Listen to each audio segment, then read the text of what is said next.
Like most young guys, my real name, Tom Collins, is Clarence, but luckily no one calls me that. I giggle when I introduce myself under my nickname, Tom. One of the main goals in life was sex. I didn't care if I liked her personality, what her skin color was, or her ethnic background or religion or lack thereof. Of course, if she were also rich, it would not hurt, but it was too difficult to hope for it.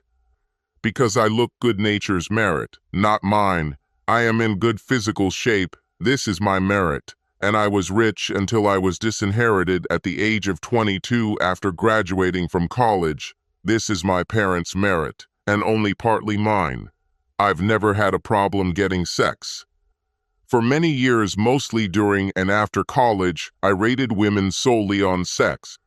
They say there is no such thing as bad sex, and I found that to be true.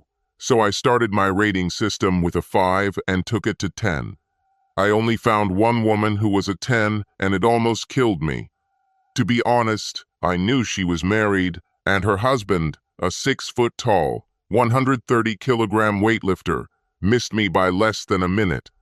It took me a week to recover from the trauma of that near miss. I have found many 7s, 8s, and 9s in my quest to sleep with as many women as possible, trying to find a single 10 with whom I could start a real relationship. But despite the fact that at 26 years old, I have not yet found one, I enjoyed the search. After my first job out of college didn't work out, I got a job as a troubleshooter for the CEO of ZTY Inc., a corporation with about 250 employees. I didn't really like my boss very much, a very nice guy named Nate Burleson, but he paid me significantly more than the market, and the work was interesting and exciting. One of the things I didn't like about Nate was that he was a womanizer. You probably think I'm being a hypocrite for disliking Nate because he was chasing women while I was doing the same. However, there was one significant difference between us. He was married. I fully intended to become monogamous as soon as I found this single 10, and the way Nate went about it was rude. Nate was married to Julie Stevens. She kept her maiden name, a woman my age and 11 years younger than Nate. Julie is not a beauty, but she is definitely pretty. In fact, although it's so corny it's stupid, I'll still say that if you look up the word cute in the dictionary, you'll see a photo of Julie holding a new puppy. By the time I had been at ZTY for about a year, I had met Julie 3 or 4 times and liked her. She was personable, kind, and empathetic. About 14 months after I started working at ZTY, Nate called me into his office and locked the door. He only did this when he had some kind of secret task for me that he didn't want other employees or the board of directors to know about. "Tom, I really need you to do something for me. It's not during business hours, but it's a bonus for you and it shouldn't be a nuisance," Nate grinned. "Okay," I answered carefully. "I need you to take Julie to a gala dinner on Saturday night." Nate began before I interrupted him. "Why can you not?" I blurted out. He raised and then lowered his eyebrows, like in the old Groucho Marx movies. "I have something better," he chuckled. Yes, a guy in his 30s, the CEO of a company, was giggling like a teenage girl. "It won't work," I answered, crossing my arms over my chest. "I have my first date with Ashley, a woman I really want to impress, on Saturday night, and canceling it would be the kiss of death for me." "Listen, dude, if you cancel your date, I'll pay for you to take Ashley to the most expensive restaurant in town next weekend. I'll even give you a limousine," Nate begged. I really wanted to impress Ashley with her figure and flirtatious personality. She could be the elusive single girl I was looking for. Plus, I liked Julie, even though I didn't want to contribute to Nate's cheating, so it didn't seem like it would be a bad time. After a moment of silence, during which I went over everything in my head, my arms still crossed over my chest, and with Nate looking at me like a puppy at a dog biscuit, I answered, Dinner is supposed to take place at Goodbye, My Friends. And you're going to book me a table for 7 p.m. Saturday night next week because they're always busy and you'll have to pull some strings. Nate replied with a big smile, I got it, man. Consider everything done. And now the details of Saturday evening with Julie. That same day I called Ashley and, as I expected, told her that I would be with her at Goodbye My Friends on Saturday next week before breaking the news that I had to cancel the Saturday because of teamwork. She always wanted to go to the restaurant Goodbye My Friends, which has 2 Michelin stars, which is the maximum for a restaurant within a radius of at least 300 kilometers. So I actually earned points for switching places rather than getting a cold reception and no chance of getting a top 10. I picked Julie up on Saturday at 6:30 p.m. as planned. I checked the condition of my car beforehand, hoping that would let her know that I was looking forward to the evening. Not that Nate had made me do it. She was wearing an expensive summer dress, that's what I called it. But I'm not a fashion expert, so I don't know if such a thing even exists. A diamond necklace, a pixie hairstyle, 8 cm heels to match the dress, and a bracelet that matched her necklace. Once again I thought, her photo with a puppy in her arms must be the definition of cute. It turned out that the main guest at the gala dinner was Julie herself.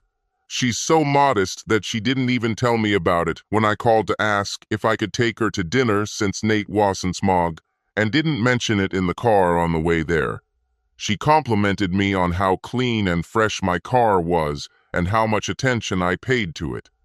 However, we never lacked topics for conversation. She was more charming than unhappy that I was replacing her husband, which is quite justified for many women. The dinner was hosted by the largest non-profit organization in our metropolitan area. Julie received the Volunteer of the Year award. So many people said so many good things about her thoughtful nature and personality, her dedication and hard work that I could tell she was embarrassed, but always humble and gracious. A lot of people there thought I was her husband. Apparently no one from the charity had ever met Nate, and the first few times I corrected people. But after a while I stopped caring and just accepted their congratulations on having such a wife, a special woman. In addition to dinner there was dancing, and Julie literally beamed when I danced with her. Nate never wanted to dance, she admitted shyly at one point, but I really like it. She seemed to fit perfectly into my arms as we slowly danced. When I dropped Julie off at her house at the end of the evening, I swear there were tears in her eyes. Thank you very much, Tom. I know you probably turned down a date to take me out, but I really appreciate being able to go with someone I'd be so awkward on my own. You're a great guy, and I hope you weren't too bored. Actually, I had a great time too, I smiled. Julie kissed me on the cheek and said, "Thank you for saying that, even if you didn't mean to." I squeezed her hand and smiled widely before turning to leave. A strange feeling came over me in the car. I realized what I really meant when I said I had a great time. I considered Julie a friend, a valuable friend. That night, lying in bed, I had wild dreams. The next morning, I didn't remember much of what I dreamed. I just knew what I saw, but what little I remembered of my dreams was mysterious. It turned out that me inviting Julie to her event and then Ashley to Goodbye My Friends went great. I had a wonderful time with Julie, and Ashley was so impressed by the limousine ride and dinner at the most prestigious restaurant within a 200-mile radius that she insisted on taking me to her apartment. While Ashley was very willing and grateful, I was a little disappointed that she wasn't the 10 I was looking for, even though she was a solid 8. Since I had no more attractive prospects at the time, and since I thought she might eventually become a top 10, she and I entered into a discreet relationship. Although I was only thinking about Ashley, for some reason my thoughts often returned to Julie. I noticed that whenever I thought about her, I felt a warm feeling, I really couldn't say why. If I thought I would only see Julie at company events where spouses and significant others are invited, that idea was proven wrong when, a month after the gala dinner, Nate called me into his private office for another secret conversation. "Listen, dude," Nate began, making me wonder what kind of CEO of a company calls his employee dude. "Julie says she had a great time with you at the gala dinner, and I need your help again." "I have to be out of town this weekend on business," he said, again doing his grumpy Mark's grimace with a devilish smile on his face. "And Julie has another team performance at a charity ball that she's in charge of." The term charity ball is a derogatory name Nate uses for dances that raise money for charity. "Dude, I really need you to take her out." To my own surprise, I immediately asked, "When will this be?" "Friday night at the Hilton Hotel, I think around 7 p.m. I had plans for Ashley on Saturday night, and she was probably expecting it on Friday, too. But we didn't really make those plans, so I thought, why not? "Okay, but what will I get in return?" I asked. I didn't really need anything, but I didn't want him to think I was a weakling. He paid for my Saturday night with Ashley, not at Goodbye My Friends, but at a decent restaurant and club before I took Ashley back to her apartment. Once again, Julie looked at the picture of cuteness when I picked her up. We had very interesting conversations throughout the evening, had fun interacting with other people at the event, and enjoyed skin-to-skin contact while dancing. I never corrected a single person who mistook me for her husband, and I beamed with pride when she gave a 5-minute speech about how worthwhile the cause was and how many donations from guests would go toward educational activities for underprivileged children. During our conversation on the way home, Julie mentioned something about a movie she wanted to see that Nate wasn't interested in. "I could go to an afternoon session tomorrow," she mused, "even though I hate going alone and none of the friends I contacted were available." "I would like to see this too. Let's go together," I announced before the word "available" had even left her lips. This took me by surprise. Where the hell did this come from? I complained to myself. "Would you really go?" Julie grinned. "That would be so fun." I received another kiss on the cheek when I dropped her off at her house, and as I drove back to my apartment, I talked to myself. "Why did you volunteer to go to the cinema with her, idiot? I know you like her as a friend, but doesn't that seem a little inappropriate since she's your boss's wife? And why the hell is your face red?" That night I had vivid dreams again and was still almost exhausted when I woke up. Once again, the only parts of the dream I remembered were a bit disturbing, and I slapped myself in the face. My movie is a date with Julie, when Nate was still out of town and no doubt cheating with some hottie, was extremely enjoyable, but then I got angry at myself for going with my boss's wife, and especially for acting as a teenager, when we drank a milkshake together through 2 straws at the soda table. However, my afternoon date with Julie became a much bigger problem when I was with Ashley on Saturday night. I was with her again, but my thoughts were about a completely different person.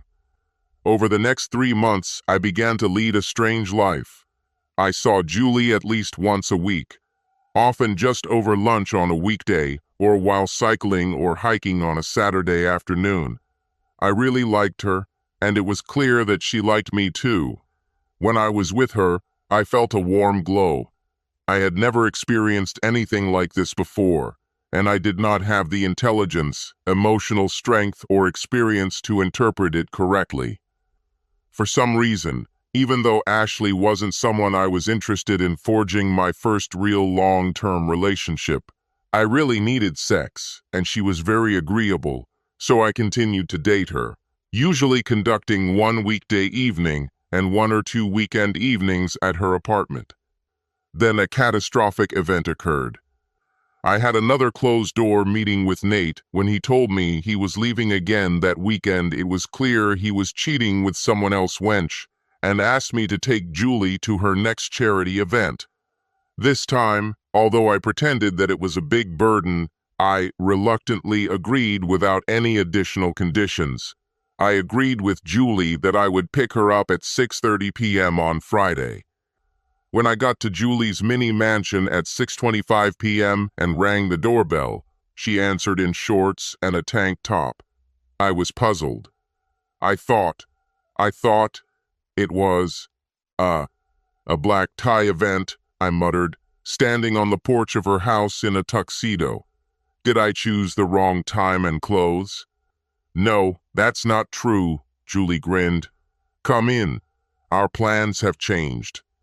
This was the first time I had actually been to Nate and Julie's house. It was furnished expensively and tastefully. Come on, let's sit in the living room, Julie said, taking my hand and leading me to the sofa in her living room. When we sat down next to each other, Julie was still holding my hand. I didn't pull away.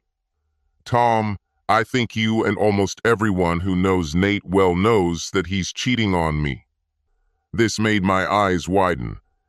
I didn't have enough self-confidence to hit him for that. I didn't have that confidence until I went to a gala dinner with you when Nate was obviously cheating with some woman. Over the past few months, you have given me the confidence to not put up with this anymore. I want to thank you for this and tell you that I would like to have a romantic relationship with you. There will be no event tonight. I just told Nate it was happening so he could invite you to come with me. I'm not entirely sure how long I sat there, looking into Julie's aquamarine eyes. I know there were many thoughts running through my mind before what happened next, but I can't remember which ones. I've never felt so good. I was truly puzzled, perhaps even stunned. Why did I feel so good? I spent the night with Julie. I think I slept more soundly than ever in my life. When I woke up an hour later than usual the next morning, Julie's sweet face was smiling at me. Thank you very much, Tom, she said with tears in her eyes. I really needed this. This may have been the first time in my life that a woman sincerely thanked me for sex. After breakfast, Julie put her arm around my neck and asked, could this be the beginning of a romantic relationship? Tom, I truly enjoy your company and what you did to me last night, and this morning has given me the most special and serene feeling I have ever experienced. What about Nate? I asked, not wanting to be a bore, but wanting to make sure that she would be with me out of revenge. I don't love Nate anymore because of his cheating and how dismissive he is of me. If I have a better option, I'll take it. With these words, she kissed me. I left Julie's house around 11 a.m., kissing her again and promising to think about our relationship in the future.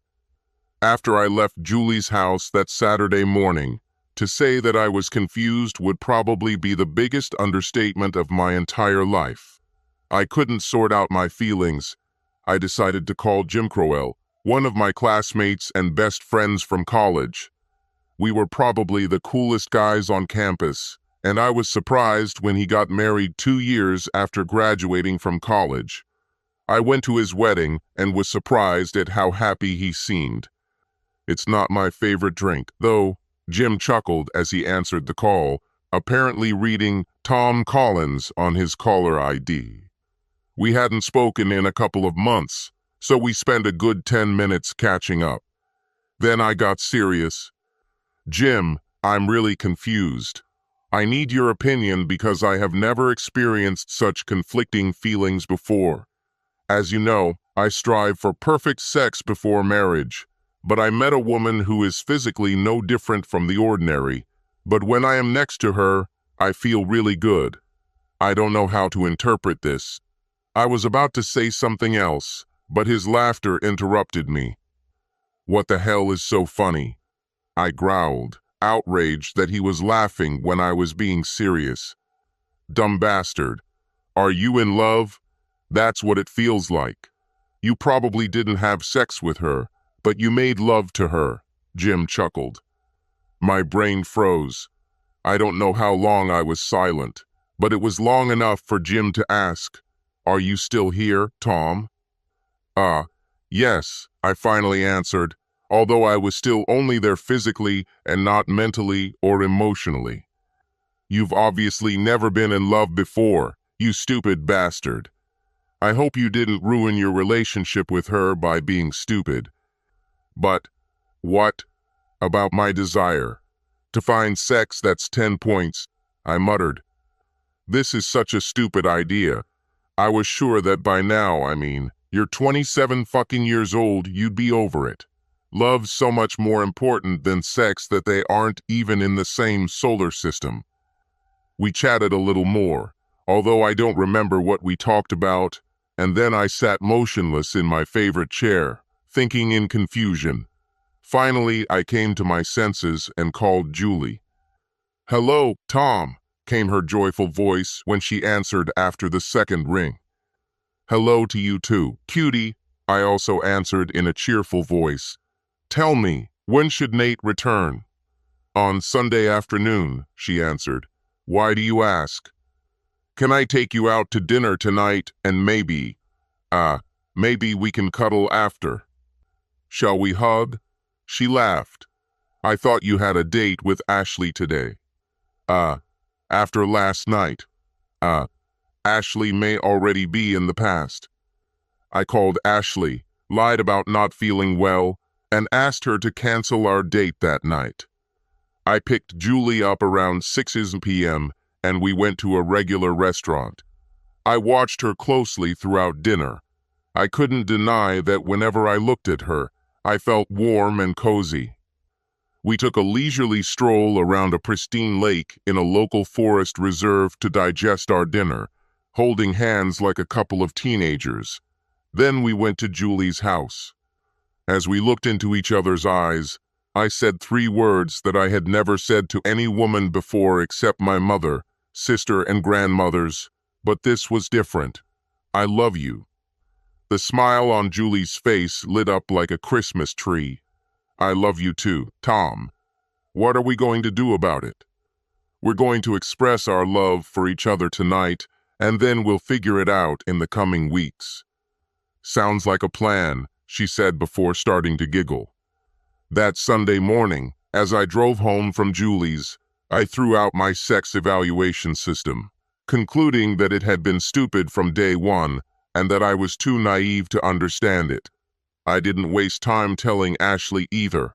I called her that same day, came to her house, and admitted that I was in love with someone else and apologized if I had deceived her. Ashley made it easy for me by telling me that we didn't have a long-term future together, and although the sex was fun, she could easily move on.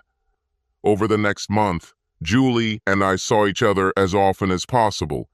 I felt warm and comfortable around her, even when we weren't having sex, just going to an event, riding bikes, hiking, or drinking milkshakes like a couple of teenagers. Julie and I were making plans about how we could break away from our current lives and be together when another strange thing happened. Nate called me into his office for another of his secret meetings. Locking his office door, he said, "I think I have a problem, Tom," this time calling me by my favorite nickname, rather than dude. "What is this?" I asked. "I think Julie is having an affair." Luckily, I don't know how I didn't laugh, blush, choke, or show any extreme behavior. Instead, I calmly answered, "Why do you think that?" She seems so happy. A radiance emanates from her. Sometimes it seems that she is looking into space. It's just weird. This time I laughed. "So, let me clear things up. Since your wife is happy, does that mean she is having an affair? Because there is no way she can be happy with you." Nate looked at me strangely for several seconds. Then a strange confession was made. "Well, I wasn't the best husband. I cheat with others sometimes, but that's because she's not that wild in bed. but I'm not going to put up with her cheating with someone else. I need your help." "How can I help, Nate?" "I'm leaving with a new girl this weekend, and while I'm gone, I want you to keep an eye on Julie's activities. While I'm gone, she'll probably meet her lover. Can you take photos, figure out who it is, and let me know?" "Why don't you hire a private detective?" "Because it's expensive, and you'll do a better job because you work for ZTY Inc. and personally to me. Do you think I will do this for free?" "No. Look, I'll count Friday night, Saturday, and Sunday until I get back around 4 o'clock in the afternoon as 6 working days. I'll give you an estimate for them right now." My mind was full of evil plans. The one I carried was great. "Fine. You write a memo to HR right now, this very minute, paying me for 6 days for the work I will be doing this weekend, and you tell me a place where you will be with your girlfriend and keep your phone on at all times." "Why do you need it?" "To make sure Julie doesn't go to the same place and to be able to quickly inform you about it. Perhaps even provide you with information right away in case you need to take some urgent action," I replied in as sincere a tone as I could muster. Nate thought for a moment and then said, "Okay." He wrote out a memo for the HR department and wrote down the name, address, and telephone number of the resort where he was staying. I found out that he paid for it from ZTY Inc., our employer. The next day I met Julie for lunch. "Listen, honey," I said, using one or more of the endearments I had used for her, "I think we should hire a private investigator and get to the bottom of Nate this weekend so you can have positive evidence and get a quick divorce." "With him?" "Of course, I'll tell him we're not having an affair, and I'll suggest you stay at my apartment this weekend in case he asks someone else to look for your lover. Next, I think I'll make an anonymous tip to the ZTY Board of Directors to have an independent accountant review Nate's expenses." Little did I know that he was taking money from ZTY for his affairs with girls, and they wouldn't like it. As he struggles with this and the divorce, we can get through it together. Julie smiled. "I like it." "We can agree $5,050, or do you want me to pay for it?" I asked. "You take action and pay for it first, but I will reimburse you for all expenses," she smiled. "Are you sure? Do you have money for this?" "I know you only do volunteer work, and I don't know how carefully Nate manages your finances," I asked with concern. "No problem," she answered with a slight laugh. "As a rule, problems can be expected with almost any plan. Something always happens to ruin or complicate everything. That's why it was so surprising that our plan worked without a hitch." I told Nate that Julie had been in one place all weekend and no one had come to see her. I think this might technically be true since we spent the entire weekend at my apartment. The private investigator I hired and that Julie paid me for was a good and resourceful man and got all the materials Julie needed to divorce Nate for adultery. She handed him the documents on Wednesday after he returned from his last date. The ZTY Board of Directors received an anonymous tip about Nate's fraudulent travel expenses and immediately took action. The independent accountant they hired discovered not only numerous fraudulent expense reports, but also actual embezzlement. The board turned the investigation over to the local prosecutor, and Nate was arrested and, to my surprise, did not have enough money to post bail. I would have thought that at the very least he could have pledged his mini mansion as collateral. As soon as Julie filed Nate's divorce papers, I asked her to marry me a week after the divorce became final. She agreed. We went away for 3 weekends to seal our engagement, and I came back happier than I've ever been. A few days after we got back from our long weekend, Julie had a surprise for me when I got home. Now I lived in his house with Nate, and Nate was in prison. "I have good news, dear," she smiled. "You're pregnant," I grinned. No, fool, that will have to wait until we get married, she laughed. The good news is that Nate has agreed to the divorce, and it will be quick. It will be final in 30 days. What? I exclaimed excitedly. How did you manage that? Well, Nate really wants to keep him out of jail for years, so I went to ZTY and convinced the board of directors not to press charges, and I got the prosecutor to agree to let him plead guilty to a misdemeanor and get 90 days probation. Term. In exchange, Nate agreed to a divorce that would pay him just $50,000 and immediately leave him at least 700 kilometers away. I was shocked. How the hell did you manage to pull this off? He didn't even demand that you sell your house and split the proceeds. And why were the ZTY board and the prosecutors so accommodating? I was so stunned by this question that I almost fell. Well, Julie giggled. Even though I never lied to you, I didn't tell you anything important that even Nate didn't know. The trust, of which I am the sole beneficiary, is ZTY's largest shareholder and owns the house outright. I was the biggest donor to the Dawes' last campaign, and she owes me a debt of gratitude. I helped ZTY pay for everything Nate embezzled or defrauded them. I stared at her in even more shock than before. I think I muttered something incoherent, but I'm not entirely sure. Julie noticed my predicament and gently sat me down on the couch. Thanks to my trust fund and many other assets, I am the richest woman in our state. I don't work for money, because I have no reason to, but it gives me great pleasure to volunteer and anonymously donate money to many worthy causes. I hope it doesn't change your decision to marry me. She said the last statement with a straight face. My internal laughter at this statement brought me out of my stupor. I smiled mischievously, picked Julie up, and carried her upstairs to our bedroom.